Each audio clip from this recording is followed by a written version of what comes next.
Hello friends, welcome to my channel. मैं हूं अमन। आज की वीडियो में हम बात करने वाले हैं रेलवे रिक्रूटमेंट बोर्ड की तरफ से आया है नोटिफिकेशन।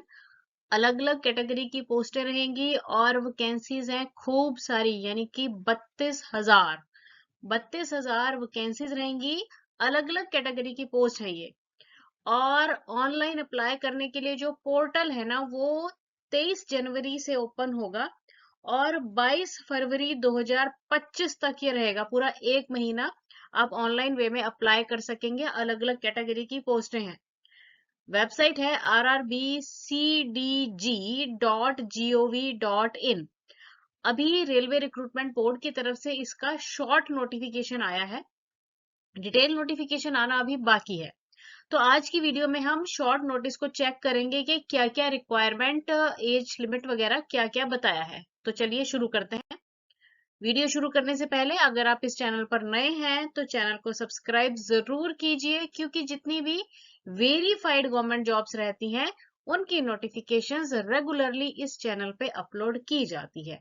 तो आ जाइए वापस। अभी आप स्क्रीन पर शॉर्ट नोटिस जो आया है वो देख रहे हैं।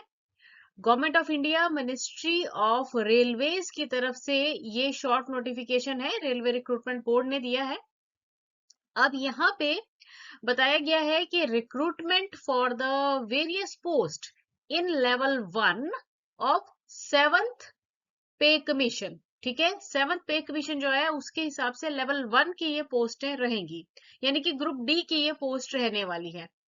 अब इसमें जो ऑनलाइन पोर्टल है ना, वो 23 जनवरी 2025 को खुलेगा और बंद होगा 22 फरवरी 2025 को। ठीक है, अलग अलग कैटेगरी की पोस्ट हैं ये।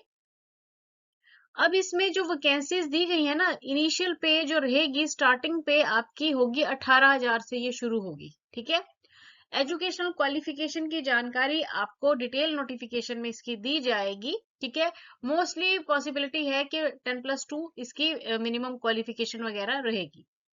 एज लिमिट की बात करते हैं तो ये दिया गया है 18 से 36 साल। ठीक है, और टोटल वैकेंसीज जो अप्रोक्सीमेटली बताई गई हैं, जैसे कि हमने बात भी की, वो है 32,000। अब ये ना रेलवे के अलग अलग जो जोन्स रहेंगे, सभी जोन्स में ये वैकेंसीज रहेंगी। तो उसकी जानकारी अभी आपको जो डिटेल नोटिफिकेशन आएगा उससे और क्लियर हो जाएगी। ठीक है ना। अब यहाँ पर एज जो है अकॉर्डिंगली हमने बात की 18 से 36 साल रहेगी। देन मेडिकल फिटनेस जो है वो भी आपको डिटेल नोटिफिकेशन में ही जानकारी पूरी मिलेगी। अब यहाँ पे देखिए कि जो रिजर्वेशन है उसके बारे में भी बात की जाएगी। तो गवर्नमेंट के रूल्स जो रहते हैं ना, उसके अकॉर्डिंग ये आपको रिजर्वेशन मिलेगी। और जो मोड ऑफ सिलेक्शन है ना, वो होगा बाय एग्जामिनेशन। आपका टेस्ट होगा, कंप्यूटर बेस्ड टेस्ट रहेगा। ठीक है, तो उसके हिसाब से इसमें आपकी सिलेक्शन का जो प्रोसेस होने वाला है।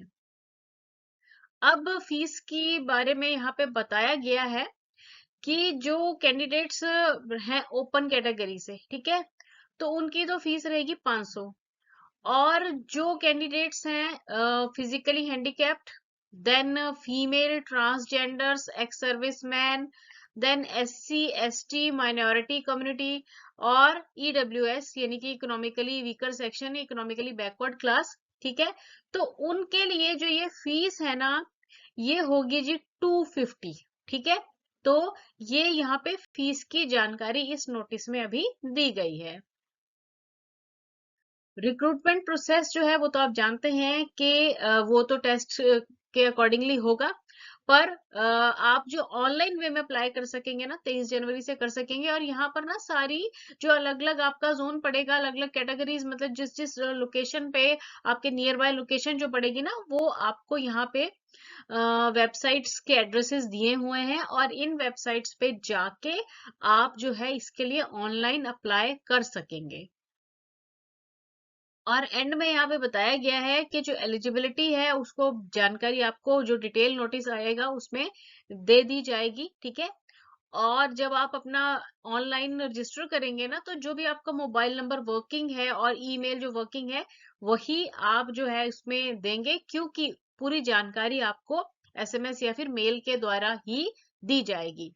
तो स्टूडेंट्स, अब आप तैयारी अपनी शुरू कर दो क्योंकि ये जो वैकेंसीज निकली है ना, बहुत बड़ा नंबर है, तो इसमें आपका जो चांस है वो बन सकता है। Thanks for watching the video and best of luck.